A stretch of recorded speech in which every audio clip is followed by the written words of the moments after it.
Guatemala, the country of eternal spring, is known for its volcanoes, its Mayan archaeological sites, and its unique geography. In addition, it was the center of power for both the Captaincy General of Guatemala and the Federal Republic of Central America, so its borders have a lot of history to tell. Want to know it? Let's go! So stay until the end of the video.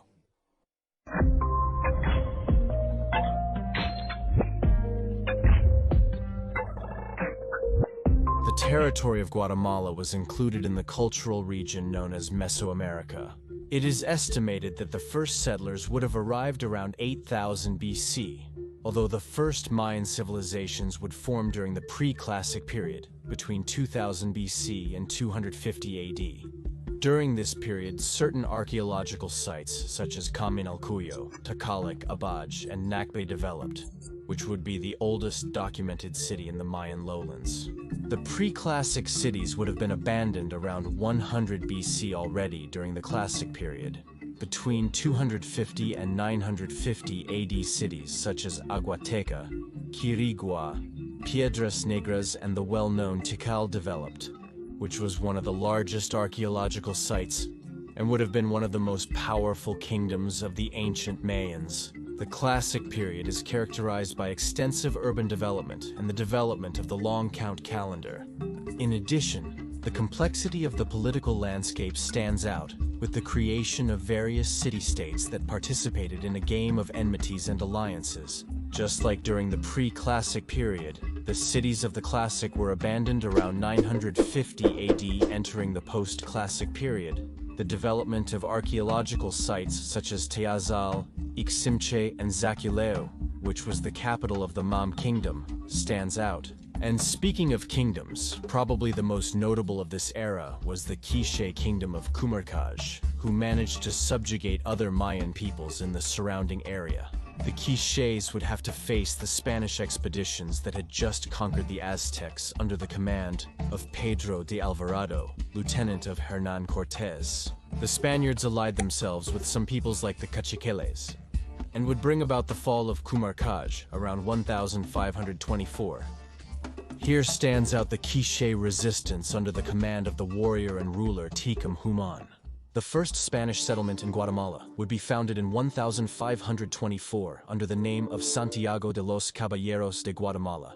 After the Quiche, the Spaniards continued in an attempt to invade the Cuchumatanes Mountains to conquer the remaining peoples, although several would remain untamed due to the difficulty of the terrain even after the conquest period. For administrative matters, in 1542 the Captaincy General of Guatemala would be founded, which would incorporate the Mexican state of Chiapas and all the conquered territories of Central America, with the exception of Panama, and with its capital in Santiago de los Caballeros. This entity would be administered by the Royal Audiencia of Guatemala, and would be under the jurisdiction of the Viceroyalty of New Spain. The final stage of the conquest of Guatemala was the conquest of Petén, which began in 1618. In this region, composed of a wide plain and dense tropical forests, several independent Mayan towns would still remain. Due to the lack of a unified state, the conquest led by Martín de Urzúa would be slower and would not end until the fall of Tayasal, the capital of the Itza kingdom, in 1697. Speaking of colonial society, Guatemala would not be the exception in terms of the processes of miscegenation. The encomiendas and repartimientos were also present for the distribution of lands and the indigenous labor for the exploitation of resources. In the case of Guatemala, agricultural production stood out, especially with the cultivation of indigo, cocoa, and sugarcane. It's crucial to note that the laws of the Indies were designed to protect indigenous people. However, every law inevitably has its loopholes, correct? In addition, their evangelization would be in charge of the Dominicans. Even the well-known friar Bartolomé de las Casas settled in Santiago de Guatemala and would be remembered as one of the main defenders of indigenous rights. By the end of the 18th century, certain independence movements began to appear throughout America. The independence of the United States, the French Revolution, and the new economic policies of the Bourbon reforms were some of the incentives for the start of these revolutions. In this new scenario, the penultimate Captain General of Guatemala, José de Bustamante y Guerra, prepared troops in the capital, creating the volunteer corps of Fernando VII to suppress the local independence fighters. They would meet in the Bethlehem convent to conspire the overthrow of Bustamante, although they were eventually discovered and tried. Around 1820, the indigenous uprising of Totonicapán stands out, in which the indigenous leader Atanasio Tzul proclaimed himself as king of Totonicapán, although his movement would be suppressed by the royalist forces. Bustamante would be succeeded by Carlos Urrutia, of a weaker character who could not face the growing independence sentiment in the region. By February 1821, New Spain consolidates its independence after 11 years of war, and with Agustín de Iturbide's Plan of Iguala, the first Mexican empire is proclaimed. Taking advantage of this situation, Gabino Gainza, who was in charge of the captaincy of Guatemala, yields to the pressures of the Central American independence to declare the independence of Central America on September 15, 1821. In the face of independence, the options arose to remain as an independent state or to submit to Iturbide's Mexican Empire, with the second option ultimately prevailing. Of course, this annexation would be ephemeral. As with the overthrow of Iturbide in 1823, the independence of the United Provinces of Central America is declared, which within a year would become the Federal Republic of Central America. This period of unified Central America was characterized by discrepancies between conservatives supported by the church and the oligarchies, and the liberals, led by Francisco Morazán. A civil war would break out, after which Morazán comes to power, although he would ultimately be overthrown and exiled. Faced with instability, the Federated States of Central America begin to declare their independence. The case of Guatemala was more complex than the rest, given that in 1838, the state of Los Altos in the west of Guatemala declared independence and did not recognize the conservative authority of the country.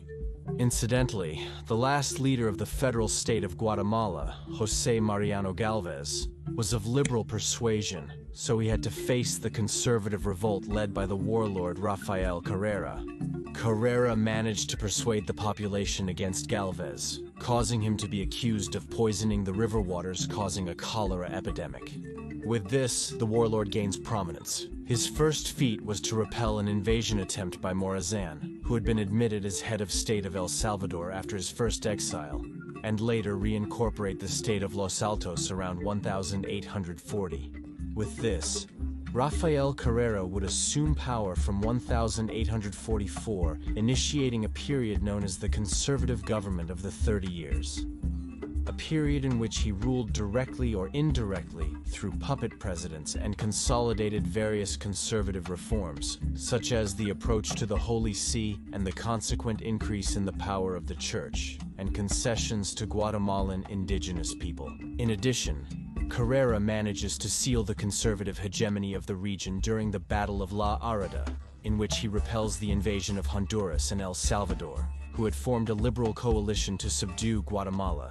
And speaking of conflicts, it also shows support for Costa Rica during the war against the filibusters, expelling William Walker from the region, and to Mexico during the War of the Castes, suppressing the rebellion of the native Mayans in Yucatan. Another important event was the British expansion in Central America, with the creation of British Honduras in the area of Belize, which had been a territory of the Captaincy General of Guatemala, little explored by the Spaniards since the colony.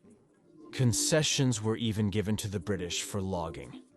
In general, relations with the British were good, and in relation to this issue, the Wiki-Isinina Treaty was signed, in which English sovereignty over Belize was recognized in exchange for the construction of a route from the Atlantic to the capital, although this was not helped to build due to the ambiguity of this article, so this would be considered as the biggest mistake of Carrera's conservative government.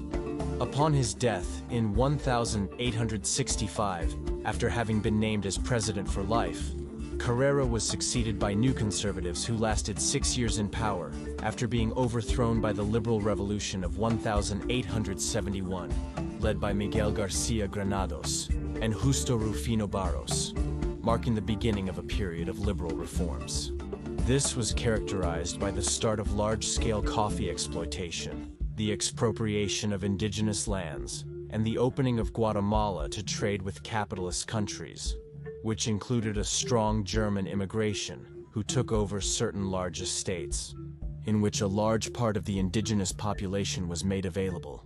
The government of Barrios stands out, who with his well-known Barrios attempt sought the Central American reunification following the liberal trend, although he continued to be killed in El Salvador during the Battle of Chalchuapa, putting an end to the attempts to reunify the region. He was followed by other governments where German migration intensified and advances in infrastructure were achieved, such as the construction of an interoceanic railway. By 1898, Manuel Estrada Cabrera came to power as the last liberal of this period. His government is characterized by the rise of the United Fruit Company as the main economic force of the country, which, while maintaining inequalities between Creoles and indigenous people, managed to keep the economy stable. This is despite external factors, such as the construction of the Panama Canal, which rendered the Guatemalan Interoceanic Railway useless, the fall in coffee prices, and the earthquakes of 1902, 1917,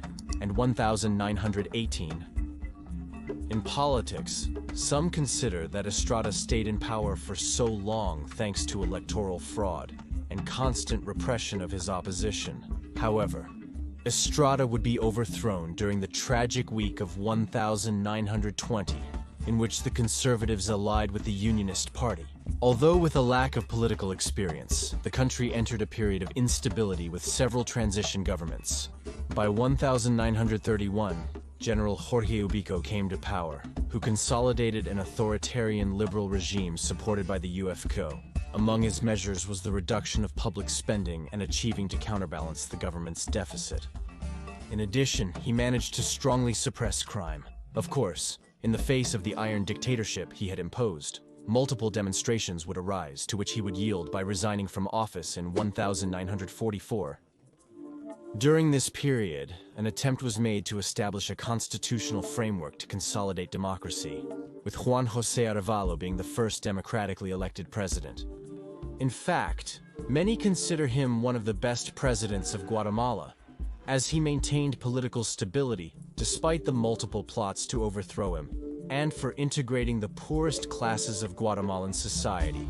Arevalo was succeeded by Jacobo Arbenz, who is notable for promulgating Decree 900, in which he would expropriate certain idle lands of the UFCO, for which he would be accused of being a communist, and after a coup d'etat organized by the United States and financed by the UFCO, he would resign, initiating a new period of instability where various military juntas ruled. These revolutionary governments were followed by a series of counter-revolutionary governments that repealed some of the reforms imposed by Arevalo and Arbenz. This would be the prelude to an unprecedented event, the Guatemalan Civil War. In response to so many years of concessions to oligarchic powers such as the UFPO, while social inequalities remained in force. This would encourage the creation of guerrilla groups like the November 13 Revolutionary Movement, which, allied with various left-wing insurgent movements, would fight against the government. Because of this war is framed within the context of the Cold War. The first president to face it would be Manuel Ydígoras, a notable anti-communist who would be overthrown in 1963. Towards the 1970 Itzahuas, in the midst of the war, various military regimes began under the pretext of wanting to undertake campaigns against terrorists. Although, of course, this led to the emergence of new guerrilla groups such as the EGP and the ORPA, which further intensified the war. In response, military governments proliferated right-wing paramilitary groups such as the ESA, the NOA, and the CRAJ. Democracy would not return until 1986 with the government of Vinicio Cerezo, after the drafting of a new constitution. These new civilian governments would continue to face the civil war that was prolonged until 1996 due to factors such as the Sandinista revolution in Nicaragua, with a new point from where the insurgents could obtain logistical resources. Finally, with the Esquipulas agreements, which prohibit military participation in electoral processes and legalize the URNG as a political party, peace agreements are reached after a toll of about 200,000 human lives and terrible social consequences for the country, such as a considerable increase in poverty and a humanitarian crisis that included massive internal and external displacement. During the 21st century, various governments from new parties succeeded each other in a democratic manner. Although some political stability has been achieved, the fact is that levels of poverty and inequality remain high in the Guatemalan population. In fact, the only irregularity during this period was the resignation of President Otto Perez Molina, due to corruption cases in his government and an arrest warrant against his former vice president. In 2016, Jimmy Morales assumes office, favored by the political climate, after so many corruption cases by his predecessors, as he represented a new political party. In 2019, Alejandro Yamatei would be elected, who will assume office from 2020. What do you think? Will Yamatei be the ideal candidate to move Guatemala forward? Don't forget to leave your comment, and if you liked this video, support me with a like and subscribe to my channel. And if you're interested in supporting this project, any donation on Patreon would be welcome. See you next time.